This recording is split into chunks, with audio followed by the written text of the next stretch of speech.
All right, ladies and gentlemen, welcome back to the channel. We are doing a little bit of a recap here. Let me just set some stuff up here in the background. Week 2 of the NFL season just concluded. And, while I got you guys, before we get any viewers or anything, this is episode technically 21 of Let's Talk Football podcast, which has been going on for over 2 years. I remember literally doing this 2 years ago. We've only done 21 episodes, and yeah, I don't know, man. Algorithm on YouTube's always changing, and this is kind of the stuff I love and prefer to do as opposed to like clickbaity, immediate NFL recaps. And yeah, I don't know. I feel like I gave up on doing live streams a while ago, and that's for no reason. So I tried to do this last year, but we do this. It's actually technically available on streaming sites like Spotify and all that kind of stuff, but it's a little late. I think I did this a few weeks ago. Nobody pulled up, so we ended up ending it. But I kind of want to watch some highlights. I want to talk about some games here, and I guess we'll just even start it up because this is supposed to be pretty interactive. Excuse me. And if you're watching this, throw any comments, any questions, opinions, anything like that down below. But I guess in the meantime, we'll kind of start it off with this Vikings game because it was 22-6 and kind of crazy ending as far as it was 22-6. The Vikings did not have a single touchdown in this football game. The Falcons dominated time of possession. The Vikings offense wasn't really able to get much going. Falcons defense, they had like 6 sacks in this football game. It was pretty crazy. And they're coming off a tough loss to the Tampa Bay Buccaneers at home 1 week ago, and the Vikings are coming off such a great game. I've got this statistic here already, and I'll pull it up on the stream. Losing my voice for some reason. Posted a lot of videos today. A lot of videos. All right, on the screen here. The Falcons defense pressured J.J. McCarthy 16 times, including 6 sacks. They generated pressure on 53.3% of dropbacks, the highest rate by Atlanta in a game since week 15 of 2018. 6 different pass rushers recorded at least 3 pressures, and you got them on the screen here. None of these rookies, Jalen Walker and James Pierce, they had nice games themselves. The Falcons, the only thing this team's really been missing the last couple of seasons is the defense. That's not what we're looking for. That's not what we're looking for either. There we go. And I don't know. I love Michael Penix Jr., but that defense has really been just kind of a work in progress. Penix only had 135 passing yards. They went run heavy. Something I was kind of surprised with Tampa last week, and Tampa's a good run defensive team, or at least they were in 2024. Bijan Robinson, 22 carries, 143 yards. Tyler Algier, 16 carries, 76 yards. So they just ran 39 times for 218 yards and a touchdown, averaging 5.6 yards per carry. Let me hide this for a second, see if we can pull up some highlights. But wow, Penix, when he had to throw, did a good job of getting first downs here. One thing of note with the whole 6 sacks is Minnesota, first off, their center, was it Ryan Kelly, went down with a possible concussion. Kind of feels like he did have a concussion considering I don't believe he re-entered that game. You had Christian Darrisaw, their left tackle. He's still injured. And so they go with Justin School. He ends up getting injured. And then, so you got another backup. You got a backup of a backup starting at left tackle for a lot of that football game. And that offensive line was a little bit banged up. Not that it's much of an excuse. I saw Aaron Jones, my man, go down with an injury as well. JJ finished 11 of 21, 158, no touchdowns and 2 interceptions. This was tough, man. The Falcons could not score a touchdown all the way until the fourth quarter. And Minnesota was in this game the whole time, and it felt almost like they were going to kind of do, I'm on the wrong Wi-Fi. Of course, I'm on the wrong Wi-Fi here. Let's see what we got here.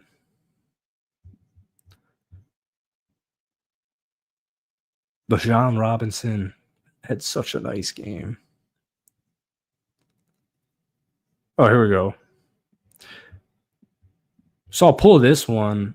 And this is really what it felt like watching this whole game. And let me make sure there's no sound. But like right here, there is nobody lining up on 96 for the Atlanta Falcons in this clip. So JJ McCarthy got sacked 6 times. I think he's going to get a lot of flack for this football game, and probably as you should, only completing 11 balls. But he was running. He wasn't honestly even running for his life. He was like going down for his life for a lot of this majority of this football game. I had nobody. I don't know if we got a missed communication here. So let's see. They got TJ Hawkinson up here. And the right tackle, nobody is on 96. They're like double teaming their DT here. And that's pretty surprising. Let me pull up this Vikings depth chart. No Van Ginkel, no Harrison Smith, no Jeff Okudah. A lot of important defensive guys were missing for Minnesota, especially on that backside here, like Dwight McLaughlin. They were telling him, step up. And I think he did a good job. But this was a pretty banged up game for him. Justin School, left tackle. And here we go. 22-6, though. That's pretty crazy. All right, let's see what else we got. Bajan had one heck of a game. Tampa really shut out that run game. And I know Raheem Morris, the head coach for Atlanta, he was saying, we're going to run the ball. We're going to establish the run. Here was a nice one from J.J. McCarthy to Justin Jefferson. There's only 12 seconds left on this clock. They're on the 17-yard line. It's 9-3. No one had been able to put up a touchdown. They give J.J. enough time. Justin Jefferson runs a phenomenal route here, and they're able, Will Reichard's able to get a field goal here. Let's see what we got. Oh, yeah, here's this route by J.J. This was really nice. Still no Jordan Addison dealing with his suspension. Gets this safety to bite. Desperately bites on it. And he's able to get a huge gain here. But they were not able to put up a touchdown. All right, we'll keep it moving. So we got on the NFL world. Give me some comments, guys. This was catastrophic. I know the Bengals still ended up winning this football game, but Joe Burrow feared to have suffered a grade 3 turf toe injury. I saw like a viral tweet saying turf toe needs a different name because it sounds not how it is. That will require surgery and sideline him for 3 months. Now, the Bengals were able to come out here with a win, and I saw a lot of rhetoric online of people saying, because people really hate on Joe Burrow. I saw a lot of rhetoric online of people saying it's crazy how the Bengals offense takes like no sidesteps when Jake Browning comes in for Joe Burrow. Not even the case in any way, shape, or form. Jake Browning's a solid QB, especially like he's a really solid backup QB that you really love to have, especially with a quarterback like Joe Burrow and a team like Cincinnati Bengals. Jake Browning, for example, today, 21-32, 241 yards, 2 touchdowns, 3 interceptions. Now, I know he won the football game, but it's not something I want. You can't really say that with any backup QB in the league. And you can't say that with any injury to a player like Joe Burrow. Any starting quarterback that's out for at least 3 months, which, by the way, the NFL season is not very long. 3 months from right now, October, November, December, it would be like halfway through December. But Jake Browning threw 3 interceptions here. The Bengals, once again, not able to establish the run. Jamar Chase had one heck of a game, but it's like catastrophic, and I really hate it. I love Joe Burrow. I root for the Cincinnati Bengals, and they're able to come away with a victory. Let's take a look at their schedule. They got Minnesota next week, on the road again against Denver, Detroit, Green Bay, Pittsburgh, Jets, and the Bears. Jets and the Bears don't look too hot. The Jets, Justin Fields got concussed today, and the Bears look like the Bears of that we all kind of know. But that's a tough gauntlet. Minnesota, Denver on the road, come home against Detroit, and then on the road against Green Bay, come back home against Pittsburgh. That's a crazy 5-game stretch, as it usually is with any NFC or AFC North schedule. Let me see it with the NFC North schedule, but big win for Cincinnati, but this really sucks, man. Keep an eye out on that because 3 months for turf toe for the Cincinnati Bengals is catastrophic. All right, let's get out of this Sunday night game. I did not watch the Eagles Kansas City game. That kind of stuff doesn't really interest me too much.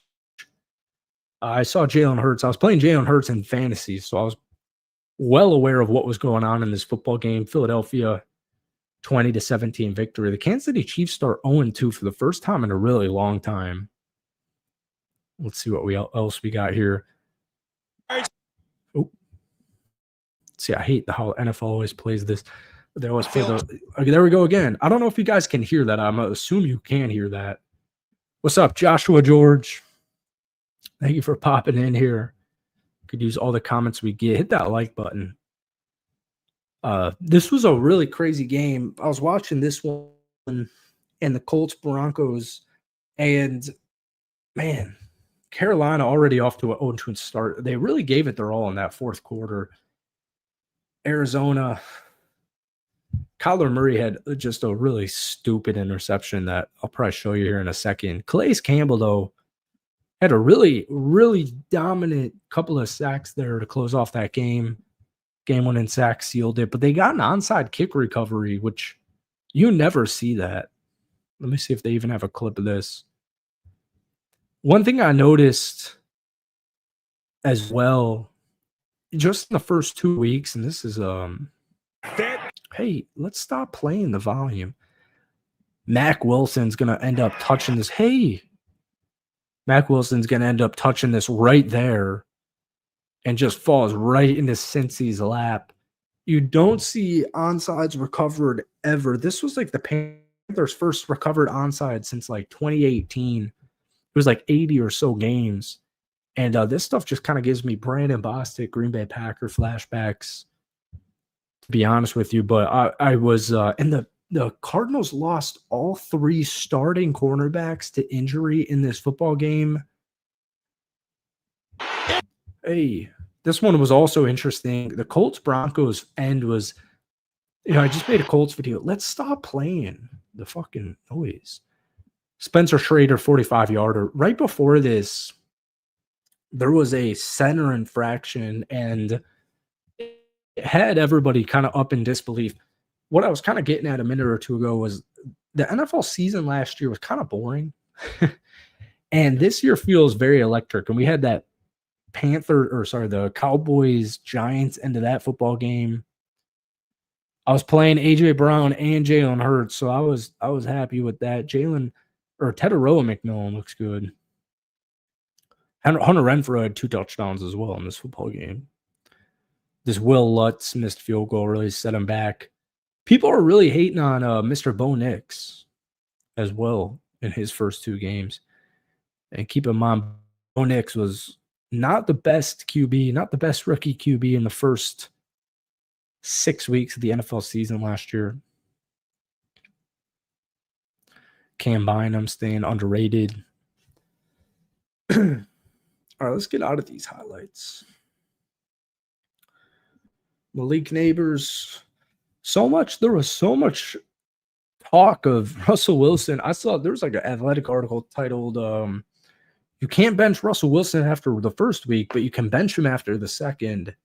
30 of 41, 450 yards, 3 touchdowns, 1 interception for Russell Wilson. We also saw Cam Scatterbaugh get it going here. He out-carried everybody else. Tyrone Tracy, Devin Singletary, but I guess he's more in a role now. But Cam out-carried everybody else by a lot. More than doubled Tyrone Tracy's carries. Malik Neighbors, 9 catches, 162, 2 touchdowns. Wandale, 8 for 142 and a touchdown. I got Dakota as my starter, and to be honest with you, I was kind of rooting for Dallas in this football game. Javonte Williams keeps it going. George Pickens, nice touchdown. That was a really fun football game. You don't realize it until because Dallas has Chicago next week. That'll be a fun little game. 4:25 start. Looks like Fox game of the week. Double slate tomorrow, which by the way is crazy. We got a double slate tomorrow. Tampa, Houston. As an East Coast kid, now I was born and raised in Chicago, and that's Central Time, and I never had any issues. When I was in high school, my dad lived in Virginia, and sometimes I would be there for a weekend, and you're watching Sunday Night Football like I am here now in Florida, and it's over at like 11:30 at night, which I think is insane. But tomorrow we have, first off, there were 9 1 o'clock games today and then 3 4 o'clock games, which was so stupid because the NFL is like shoving Chiefs Eagles down your throat. But there's an NFL game at 8 o'clock. That stuff was pissing me off in preseason. And after like the first game of preseason, I realized I don't need to watch every snap of every single preseason game that happens. But Chargers Raiders is 8 p.m. Eastern Standard Time tomorrow night, which I guess is only 7 o'clock for Pacific. But a 10 o'clock game, that's not ending till at least 1 a.m. Eastern Time, which is just crazy. Hopefully we're done with these.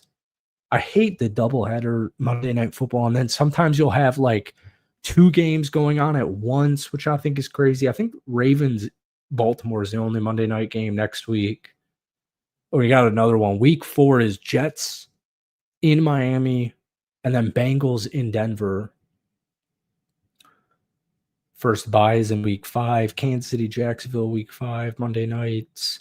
Another one, week 6, Monday Night Football, Buffalo in Atlanta at 7, and then 8 o'clock, Chicago in Washington. Another doubleheader in week 7, another 10 o'clock start. This stuff really irks me as somebody who likes and prides himself on watching like every NFL game. Oh, that would have been so loud, even louder than it was. Really need to figure out this whole lighting situation in this office here. Week 7, Tampa in Detroit at 7 p.m. And then 10 o'clock is Houston in Seattle. Only one in week 8, one in week 9. Week 10, Philly and Green Bay. That's a good game. Week 11, Dallas and Vegas. Week 12, Carolina at San Francisco.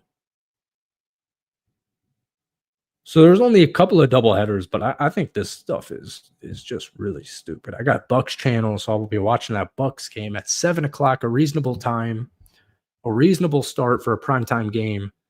And then I've also got a Raiders channel, so I probably won't be staying up until 1:30 to make a Raiders-Chargers recap video, but we'll see. Rome Odunze was like the only bright spot to the Chicago Bears, which is just crazy to watch as a Packers fan, how they're 0-2. I guess you can't ask for better. On the bench, though, that sucks. We got a Super Bowl prediction, San Fran against Jacksonville. What a game that would be. Mac and Cheddar Cheese Jones looked really good. 26 of 39, 279, 3 touchdowns, no interceptions. I got CMC, so I like that. No George Kittle. Still, obviously, no Brandon Ayuk, but no George Kittle for the next month at least as he hits the IR. Ricky Purcell looks really good. And look, man, everyone hates on the Saints, and I get it. The Saints roster, the bottom of the roster isn't the best. But everyone was touting the Saints as the worst team by far in the National Football League. I'm a Gamecock fan, and I like, hey, thank you, Josh. Those things just go as random. These don't do anything. And plus, I just showed NFL highlights, so this won't make any ad revenue, but I should probably even just unmonetize it. But we're trying to get these going, man. I don't know. We got 4 cats in here. I feel like that's the name of the game. But then when you do these live streams, first off, it's midnight on Saturday or Sunday night. I don't know, man. I feel like I've lost the community feel in the last year or so on this channel. So I say this in all 20 prior live streams that we've done for Let's Talk Football, but I really want to just get this going again.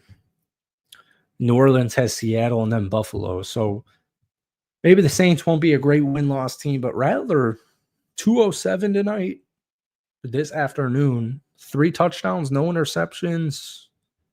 Juwan Johnson, Chris Olave, Shaheed, Kamara doing his thing. I guess I maybe get it that the Saints probably won't win too many football games here, but they were competitive last week against Arizona. They're competitive this week against San Francisco, and I'm curious how the Spencer Rattler train goes as the year progresses. Because I don't think he's the worst by any means, like the media necessarily portrays him. The Rockets got a great team. Definitely got to get that Rockets podcast going again. I've just not been an NFL or NBA guy.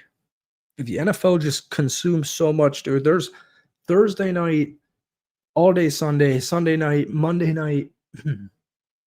It's kind of crazy, and it goes on for a couple of months. And I really just did not watch too much basketball last year, but I plan on changing that. I do say that a lot, though. Let's see what else we got going in the NFL world. Miami. Big win for the Patriots, though. Prevent an 0-2 season. I've gotten a lot of comments on my Jets film study from last week. Justin Fields looked horrible, and he got concussed, or he went in with a concussion. Let's see if we have a Justin Fields injury update. But he was just not getting anything going.